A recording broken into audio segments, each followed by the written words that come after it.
Welcome to the Fire and Earth podcast with your hosts, Jason Mefford and Kathy Gruber. Fire and Earth, giving you the keys to unlock your limitless potential.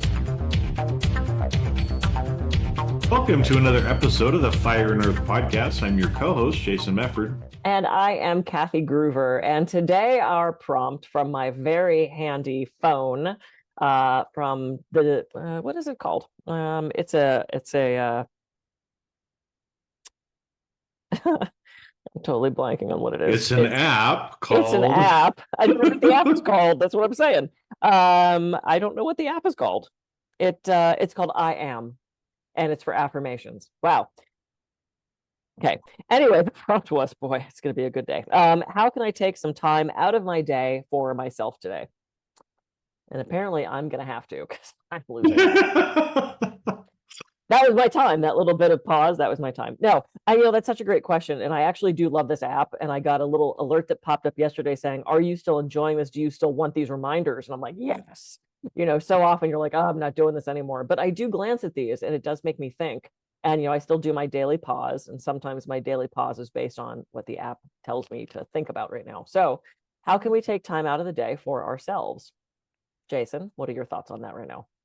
Well, I think I think we all realize that it's important to do that, but I think most of us don't consciously do it, right? Because so much of the time we're either feeling like we have to serve or do something for other people all the time. And so we never take time out for ourselves or I think a lot of times we think, oh, well, taking time out for myself, that's going to take a lot of time, right?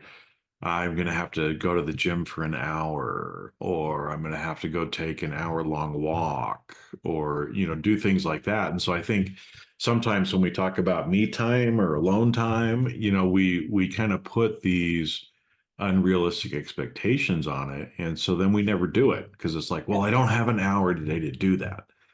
But I think, even just like what you just gave two great examples right there, right? Your daily pause and looking at this thing on the app. Those are two things that are just for you.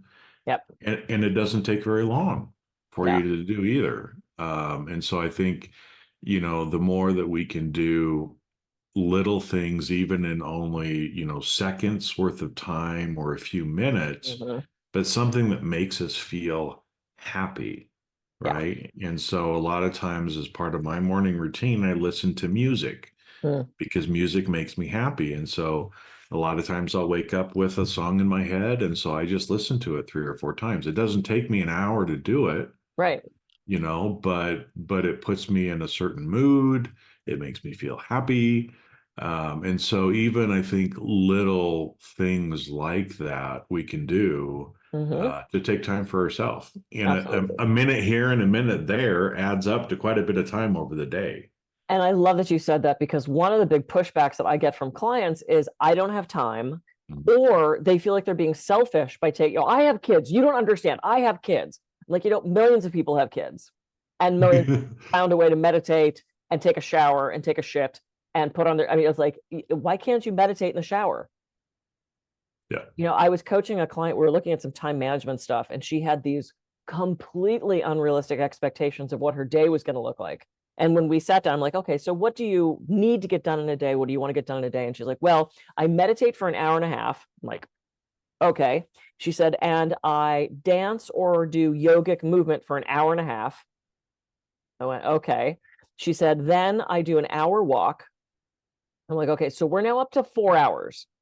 She said, and then I have, this at work and this at work, and then I have to do that, and I have to do it. And she was like trying to shove 30 hours into her 10-hour day.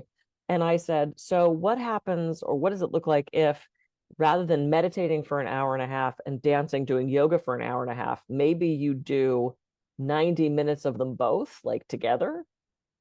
And she goes, wow, can I do that? And I said, I was told I have to do 90 minutes. She was told that it didn't count if you didn't meditate for 90 minutes, and the yoga didn't mean a thing if it wasn't for 90 minutes. And she had this drilled into her head by some guru, which simply means gurus are, you are us. She was it was drilled into her head that it didn't count, that she wasn't a spiritual enough being unless she set all this time aside. But I don't live in an ashram. I have shit to do. I can't meditate for an hour and a half and then do an hour and a half dance and an hour-long walk and do all the meal prep. And I work. Maybe if you're, a kept woman or independently wealthy or, whatever, where you can do that all day. But she was not any of those things. And we basically had to negotiate with her subconscious and conscious to allow herself to be a little more flexible with these demands on herself. So what can you do in those short amounts of time? Eric and I sit down every morning. We're up to what, I don't know when we're airing this, but hopefully we've continued the tradition of every day. That's my new, I really want to dedicate myself to that for the new year. We do 8 minutes a morning. 8 minutes. And like yesterday, we didn't have time in the morning. So at 9 o'clock last night, I said, oh, we have to meditate. And we sat down and meditated 8 minutes. We can do 8 minutes, right? Or if you're doing the I am at peace, which is my favorite meditation, inhale, I am, exhale at peace. You can do it when you're sitting at a traffic light. Don't close your eyes. You could do it while you're in the shower. You could do it while you're brushing your teeth. You could do it while you're doing the dishes. It doesn't have to be sit on the pillow, close your eyes, contort yourself into a position and om for an hour. You can make it what works for you and fits into your life. It still counts, but do something, right? Well, it does, and I even think too. I mean, we can multitask. Now, I'm going to say that again. I'm a man. I don't necessarily like to multitask, right? Because men are used to like move it, one thing at a time and move on, kind of thing, right? But there's a lot of things that you're doing during the day where you can multitask. They're activities that don't take a lot of brain power. Sure. Let's say, right? And so as a kid, I used to daydream a lot. And then I kind of quit as an adult, and I'm getting back to that a little bit more. And I think it's, one of the songs that I really like from Blondie is Dreaming. If you remember that song, right? Dreaming. And dreaming is free, right? Is the line in there, right? And it's nothing that really, it doesn't take much time. It doesn't take any money, but you can take time for yourself and dream or go into a different space because you are where you place your attention. Yep. Right. And so that has a lot of different meanings, but you are where your attention is. So if I'm, washing dishes, well, while I'm washing dishes, I can be sitting there thinking about, what I have to do for work or what the neighbor said that just pissed me off or whatever. I can choose to think about that while I'm washing my dishes, or I can choose to dream and be somewhere just for me, right? Or think about something, for me. Or I could even sit there, again, I might not have 8 minutes to go sit on the mat, but could I sit there and breathe? Well, I'm breathing anyway while I'm washing the dishes, right? So what if I do I am at peace while I'm washing the dishes? Yep.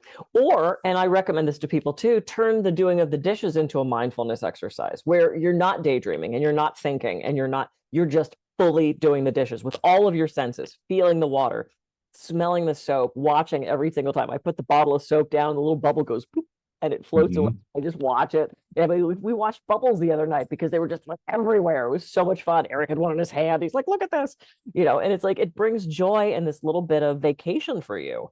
And also, I was going to see how it was phrased again. How can I take some time out of my day for myself today?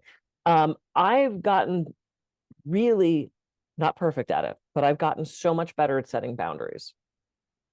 And I have had some clients recently that are wanting to pull on my time. And I've been really strong in going, nope, can't do that for you today. Or that doesn't work for me. I'm on this board. We are in the midst of really huge things happening. And we're meeting Sunday night. And we're meeting Monday night. And we're meeting all day Tuesday. And then we're going into a regular board meeting. And it's like, this is a volunteer board. I'm not getting paid for this. I have a full-time job. I have a life outside of this. And a friend of mine that I haven't seen in a while is coming through Santa Barbara Monday night and said, it would be so great to see you. Can we get together for dinner? Now, I'm supposed to be on the Zoom meeting. It's like, well, they're getting me Sunday and they're getting me all day Tuesday, which means I'm not working. I'm not making any money. And they're getting me Tuesday night. I canceled my part of the meeting Monday night. And I'm like, I'm having dinner with this friend.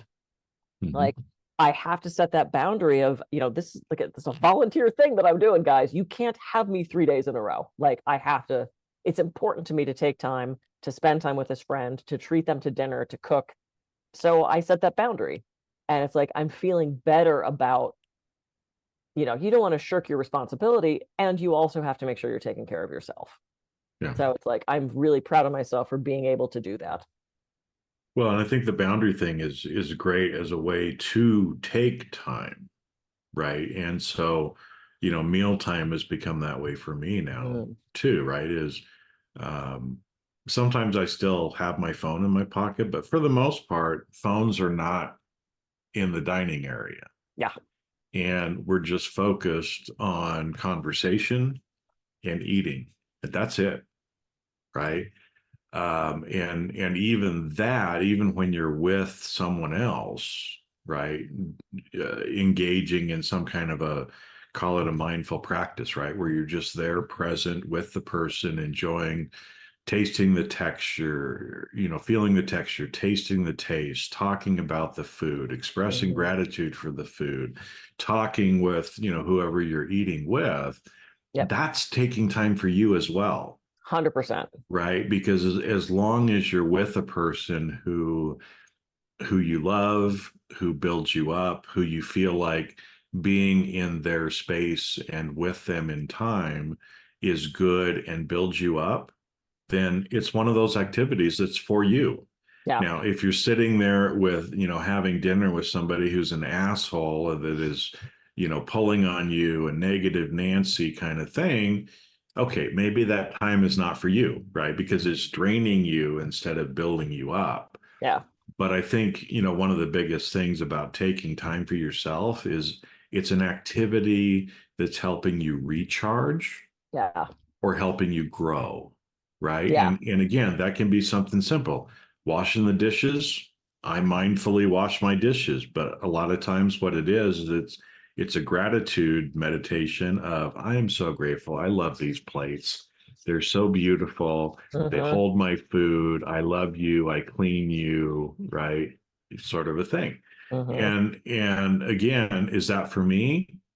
Yes, in both ways. In a 3D way of I have a clean kitchen, I have clean dishes the next time I need to use them, but it's also a way for me to nourish myself spiritually and emotionally by having kind of a grateful meditation while I'm washing dishes. Yeah. And I'm glad you brought up the mealtime thing, because we talked about this before. We talked about the love languages, and not only how that is you with somebody else, but also how can you take those love languages and feed that back to you, and quality time, right? Quality time is one of those love languages. And how do you spend quality time with yourself? Is it reading for fun? Is it a bath? You throw physical touch in. Is it a massage? Is it a hug for yourself? Is it a hand massage? I got this. It's not down here. It's in the bedroom, but it's this. Looks like a little George Foreman grill, and you put your hand in it, and it's a hand massager. Oh, it's the greatest thing in the world. I was expecting it to be like the Foreman thing. You're like, no, you stick your hand in, and it has all these little pneumatic things, and it massages your fingers. And because I work with my hands so much, this thing has saved me. I'm going to get a foot one because they have those too. But it's like, that's physical touch. Right? You have acts of service. What can you do that's kind to yourself? And they all sort of combine. And then you have gifts. Can you buy yourself something nice? I was just gifted a little bit of money, and there's this painting that I wanted down by the beach, this art walk, local artist, gorgeous painting. I'm going to buy it and put it in my office because it's going to make me happy. What did we miss? Words of affirmation. And that comes every day, that I praise myself for something, or do my affirmations, or say how proud of myself I am for setting those boundaries and taking time for myself. So how can you incorporate those into your day? There's endless choices of little things that we can do to appreciate ourselves. Yep. Yeah. And it doesn't take hours, right? So just start placing some attention and awareness on it, even if it's just for a few seconds or for a few minutes. But the more you do that, the more you take time for yourself, you're going to be recharging yourself. Because Yep. if not, if you don't take time for yourself, right, you burn out. Your battery drains. You all kinds of nasty things can happen to your body. Yep. And so just take a little bit of time, for yourself every day. And, again, hopefully we've given you some ideas for some things that it's like, oh, I never even thought about that. Or like your client saying, well, no, I was told I had to do 90 minutes. Well, actually, if you do 5 or 8 minutes, that's probably gonna do you a lot of good too. If So, you can do an hour and a half, awesome. But yeah. not everybody has that luxury. And this also doesn't have to cost you a lot of money. People, say, they don't have time, they don't have money. And it's like, you sitting down and meditating does not cost you a thing. Mhm. You praising yourself and giving yourself words of affirmation or daydreaming about that vacation doesn't cost you a thing. So find ways that you can use minimal time and money to relax and spend some time taking care of yourself. Mhm. Yes.